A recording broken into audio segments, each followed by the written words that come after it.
नमस्कार, आप देख रहे हैं कशिश न्यूज और आपके साथ मैं हूं दीपक शर्मा। चुनावी बात हम बाद में करेंगे, लेकिन अभी नजर डाल लेते हैं दिल्ली से मिल रही बड़ी खबर के साथ। दिल्ली में हुए धमाके की गूंज पूरे देश में सुनाई दी है और इस धमाके को लेकर सरकार सक्रिय हुई है। दिल्ली धमाके की अब जांच एनआईए को सौंप दी गई है।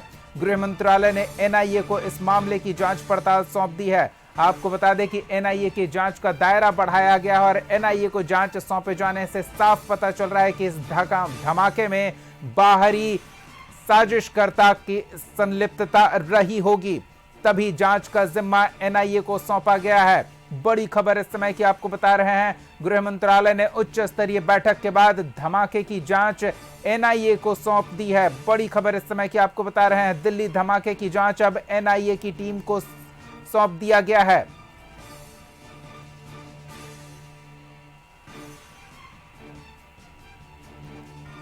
दिल्ली धमाके के बाद अमित शाह एक्शन में नजर आ रहे हैं। अधिकारियों के साथ उच्च स्तरीय बैठक की है और धमाके के बाद की स्थिति और सुरक्षा व्यवस्था की समीक्षा की है। केंद्रीय गृह सचिव, खुफिया ब्यूरो के निदेशक इस बैठक में मौजूद रहे। साथ ही एनआईए के महानिदेशक और दिल्ली पुलिस आयुक्त भी इस बैठक में मौजूद थे। इसके साथ ही जम्मू कश्मीर के डीजीपी वर्चुअली बैठक में शामिल हुए। बड़ी खबर इस समय की आपको बता रहे, दिल्ली धमाके को लेकर पूरी जांच एजेंसियों को सक्रिय किया गया है। गृह मंत्री अमित शाह ने उच्च स्तरीय बैठक की और धमाके से संबंधित पूरी जानकारी लेने के साथ साथ दिल्ली की सुरक्षा व्यवस्था को लेकर एक बार फिर से समीक्षा की गई है। इस बैठक में केंद्रीय गृह सचिव, खुफिया ब्यूरो के निदेशक, एनआईए के महानिदेशक, दिल्ली पुलिस आयुक्त के साथ ही जम्मू कश्मीर के डीजीपी भी वर्चुअली शामिल हुए। तो ताजा जानकारी के लिए सीधे दिल्ली का रुख करते हैं। सहयोगी अंकित हर हलचल पर नजर बनाए हुए हैं, उनसे जानते हैं गृह मंत्रालय इस धमाके के बाद आगे की क्या कार्रवाई कर रहा है। जी अंकित। निश्चित तौर पर देखिए कि जिस तरीके से कल देश की राजधानी दिल्ली में जो धमाका हुआ था, उस वक्त हम जिस तरीके से अपने कशिश न्यूज के तमाम दर्शकों को दिखा रहे थे और अभी भी ग्राउंड जीरो पर पहुंचे हुए हैं।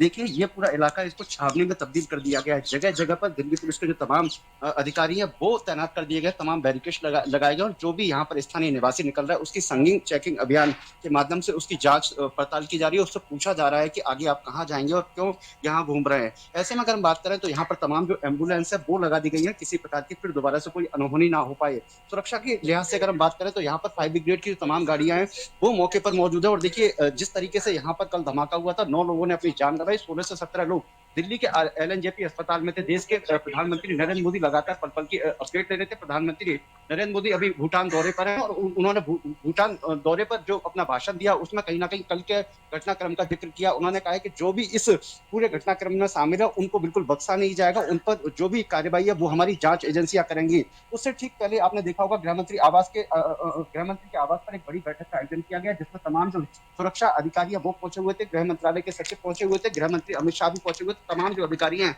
वो वीडियो कॉन्फ्रेंस के माध्यम से दीपक जुड़े हुए थे।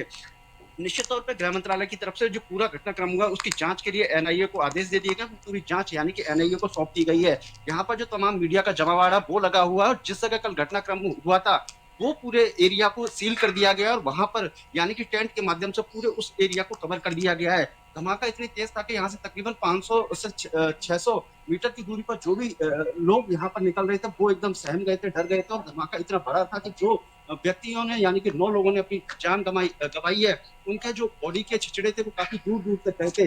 और एक्सक्लूसिव तस्वीर हमने दिखाया भी था किस तरीके से इसी छत पर, ये मंदिर की छत है, यहाँ पर जो बॉडी के छिचड़े थे वो कहीं ना कहीं धमाके के बाद मिले हैं और तमाम जो जांच एजेंसी है वो यहाँ पर तैनाती कर दी गई है। दिल्ली पुलिस चप्पे चप्पे पर तैनात दीपक कर दी गई है। ऐसे में जो तमाम ब्लैक कमांडो है उनकी तैनाती की गई है। और यही वो घटना इस तरह जिस तरीके से यहाँ धमाका हुआ था, तकरीबन 4 से 5 गाड़ियां और जिस तरीके से जो 2 संदिग्ध लोगों को दिल्ली पुलिस ने डिटेन किया, उनसे लगातार पूछताछ जारी है। उत्तर प्रदेश की बात करें या फिर दिल्ली के सटे हुए जो राज्य हरियाणा की बात करें, पंजाब की बात करें, तमाम बॉर्डर्स पर वहां की स्थानीय पुलिस और जांच एजेंसियां वो लगातार चेकिंग कर रही हैं। अभी आपने देखा भी होगा कि तकरीबन हम 3 दिन पहले हमने अपने कशिश न्यूज के दर्शकों को दिखाया भी था कि 3 टेररिस्ट को जिस तरीके से गुजरात से पकड़ा गया था, फिर उसके बाद हरियाणा के गुड़गांव के पास फरीदाबाद जो स्थित जगह है वहां से भी पकड़ा गया था। भारी मात्रा में उनके पास से आरडीएक्स बरामद हुआ था।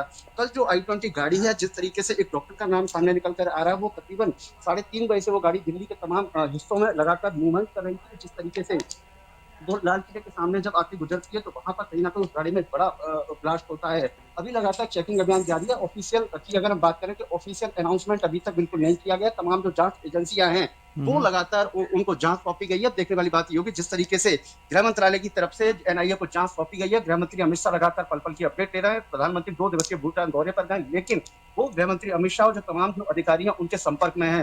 कहीं ना कहीं प्रधानमंत्री नरेंद्र मोदी ने भूटान यात्रा के दौरान ये स्थिति साफ कर दी गई कि जिस तरीके से कहीं ना कहीं एक बड़ा घटनाक्रम दिल्ली के अंदर हुआ है उस पर हम बिल्कुल पीछे हटने वाले नहीं है। और जो भी इस पूरे घटनाक्रम में दोषी है उनके ऊपर बड़ी कार्रवाई की जाएगी। जी गृह मंत्री धन्यवाद लगातार अंकित, इन तमाम तमाम जानकारियों के लिए। स्थिति पर नजर बनाए रखें, आगे भी अपडेट लेते रहेंगे। चलिए अगली खबर का रुख करेंगे और धमाके से जुड़ी ताजा जानकारी आपको आगे देते रहेंगे।